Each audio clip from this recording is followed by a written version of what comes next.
आसीगला पंचायत मैत्री नियुक्ति केवल 10वीं पास करते जॉब पर आवेदन करेंगे कौन एग्जाम हम नहीं सीधा सड़क भर्ती आपड़ जानी पंचायत मैत्री जहाँकि आपण मानकर ग्रुप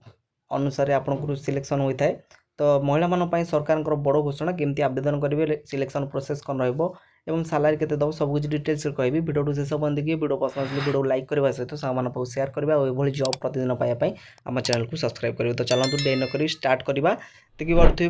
पोस्टर ना कौन आम आपन को आरंभ कहीदेचु स्वरोजगार मैत्री आसी वैकेंसी कैटेगोरी रहिबो government undertaking Odisha government undertaking total ऊपर पोस्ट आसी 2000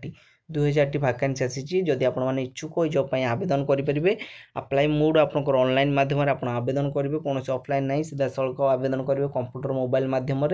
who can apply all Odisha candidate ओडिशार समस्त प्रार्थी ये आवेदन करेंगे। पोस्टिंग रहा आक्रस ओडिशा ओडिशार जेकोसी स्थान में आपड़ पोस्टिंग पाइपर बुझिपारे आपन एरिया नुह जेकोसी स्थान में पोस्टिंग पाइबे। जेंडर कथा कह गले बोथ मेल आर फीमेल पुओ झील उभय आवेदन करेंगे सारा ओडिशार प्रार्थी बुझीगला। एजुकेशनल क्वालिफिकेशन कौन मागुच आपको 10th पास जब आप 10वीं श्रेणी पास कर जॉब पर आवेदन करेंगे केवल 10th पास आप कम मार्क था अधिक मार्क था केवल 10वीं पास कर आवश्यक देखिए पड़े अलरेडी स्टार्ट हो गला आवेदन 30 दिन अच्छे आप हाथ में जब आवेदन करने चाहते आवेदन करेंगे यही जॉब पर 30 दिन भितर आवेदन करने पड़ो बुझीगला।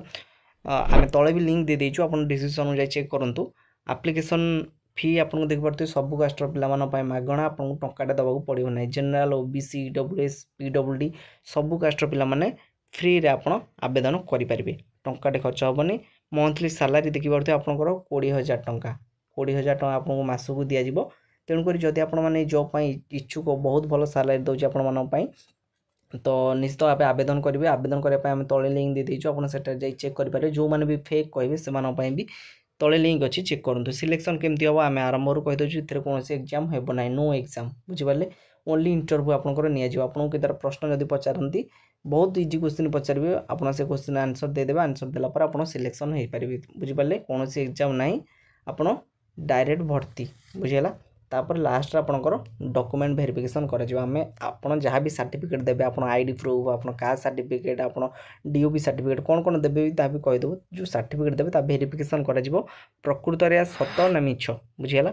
एवं बयस केते मागुची जॉब पर बयस मागुची 18 ରୁ 38 मिनिमम 18 मैक्सिमम 38 18 कमिले आप आवेदन करेंगे ना कि जब 38 ରୁ अधिक बयस हो जाए आपको तेज ये जॉब पर आप आवेदन करेंगे ना तेणुक 18 ରୁ 38 भितर आप बयस होता आवश्यक। ता सहित एज रिलैक्सेशन अच्छी गवर्नमेंट रूल अनुसार जहाँकि ओबीसी 3 वर्ष और एससी एसटी 5 वर्ष और पीडब्ल्यूडी एससी एसटी रही 15 वर्ष एज रिलैक्सेशन जहाँकि गवर्नमेंट रूल अनुसार बुझीगला। तेणुक इंपोर्टाट डॉक्यूमेंट कौन कौन नहीं जी डॉक्यूमेंट ने आप प्रथम क्वालिफिकेशन सर्टिफिकेट ने जहाँकि 10th सर्टिफिकेट ने सहित मार्कशीट और DOB certificate date of birth certificate नहीं जी रिसेंट पासपोर्ट साइज फोटो ने वर्तमान फोटो उठे 2टा पासपोर्ट साइज कॉपी ने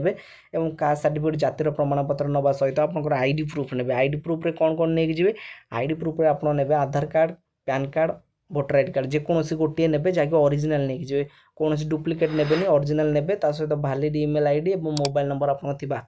आवश्यक कारण आप जहाँ भी ये जॉब अपडेट आसो आपको से ईमेल मध्यम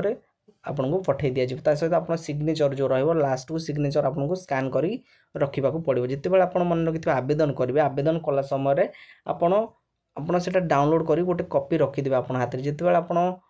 पोस्टिंग पाइबे धरने सिलेक्शन है सेटा आवश्यक डॉक्यूमेंट वेरिफिकेशन समय जो आवेदन करते अप्लाई फॉर्म सेटा आपंकर आवश्यक तेणुक अप्लाई समय लास्ट को आप गोटे कॉपी काढ़ी देथिबे बुझिपारे। एवं तले लिंक दिखाई देखिए पड़े इंपोर्टाट लिंक अच्छी अप्लाई लिंक अच्छी नोटिफिकेशन चेक करेंगे ऑफिशियल वेबसाइट को जाई विजिट कर देखिपारे जो मैंने भी फेक पाते से निश्चित भाव थे आवेदन अप्लाई लिंक को क्लिक करूँ नोटिफिकेशन देखूँ ऑफिशियल वेबसाइट चेक करूँ कलापर आप सब कुछ जानीपर केमती लगे वीडियो निश्चित कमेंट बॉक्स में जनइबे वीडियो पसंद आसे निहाती भाव गोटे लाइक करेंगे और सांग शेयर करेंगे और जॉब प्रतिदिन पाइबा आम चैनल को सब्सक्राइब करेंगे रोचे पुणी नेक्स्ट वीडियो देखा धन्यवाद।